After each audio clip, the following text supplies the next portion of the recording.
One Piece dropped its second chapter in just as many weeks, and fans are extremely happy with the manga finally showing some consistency.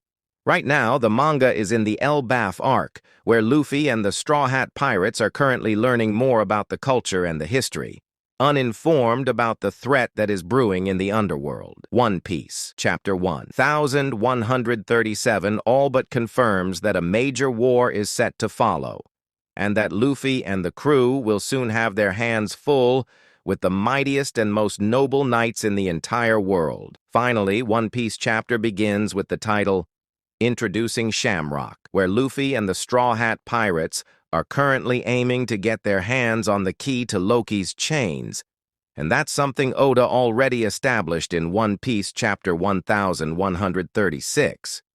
This chapter was all about taking the crew one step closer to accomplishing just that, and fans absolutely loved the journey across the Orist castle that unfolded in One Piece chapter 1137. Although Road is a despicable character, he still had his moments as a useful individual, especially when flattered by Nami time and again. We got to see the battle marks from the clash that happened 6 years ago in Orist Castle between Loki and King Harold, where 100 giants of tremendous power fought, and at the end of it all, the only ones left standing were Loki and Elder Jarul.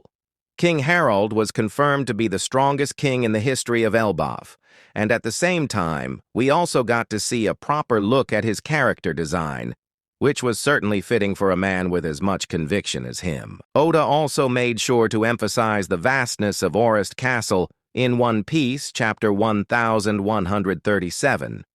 With each flip of the page showing fans the sense of scale in Elbaf being on a completely different level. It also makes one realize why the presence of Road was absolutely necessary here, because without him, drawing the castle would have been that much more difficult for Oda. Nonetheless, coming back to the big reveals, Hajrudin was also under that spotlight in this week's One Piece chapter. Although usually he isn't involved in the plot much, here, Oda set an exciting precedent for Hajrudin and made his dream clear to the fans. According to Road, Hajrudin was born from a giant who didn't belong to Elbaf, meaning that despite being the son of the king, he didn't get the same treatment as Loki and was actually an outcast of sorts. Hajrudin's dream was also revealed to the fans to unite all the giant tribes of the world and then become the king of all giants, something which definitely takes inspiration from Luffy's dream, and is also very well explained based on his past experiences in Elbaf. One individual that Oda has been continuously bringing up over the course of the last few chapters is Oars. Fans know Oars to be an incredibly important One Piece character who was known to have pulled continents themselves in the past. His strength was legendary, even to the giants of Elbaf. This time around, Oda brought Oars up in One Piece, chapter 1137, by highlighting a giant skull with horns. According to Road, those who have horns carry the blood of the ancient giants in their veins, even though it is diluted. The ancient giants themselves are no more, with Little Oars Jr. being the last of their kind. But the blood of the ancient giant tribe is still alive. Those with horns, such as Loki, carry ancient giant blood, as did his father, King Harold. Although in his case, he pulled his horns out completely to show that he doesn't seek wars and carnage. This reveal in One Piece, chapter 1137, is quite exciting, especially since it gives fans a reason to finally understand why some characters, such as Kaido and Yamato, among others, have horns. These characters all carry the blood of the ancient giants, although diluted over the centuries. Kaido himself has some ancient giant blood, and now Yamato is the carrier of this blood as well. Coming back to major developments within Orist Castle, finally, Luffy and the Straw Hats got to see the bodies of the giants who were taken out by the Holy Knights, with it now being clear that the intruders are already making moves.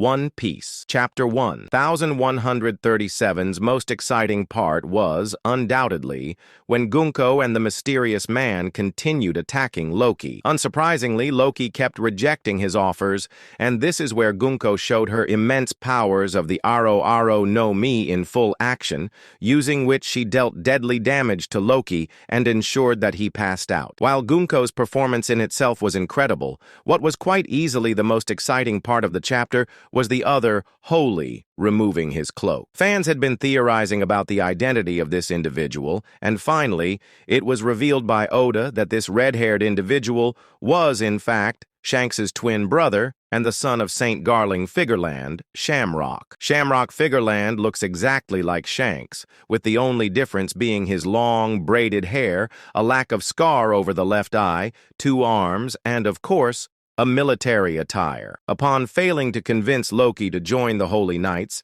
Shamrock now has decided to change his strategy. The idea is to contact Marijoa and let them know that an attack on Elbaf be prepared. The world government seeks the power of the giants at whatever cost, especially since they once conquered the entirety of the New World by themselves.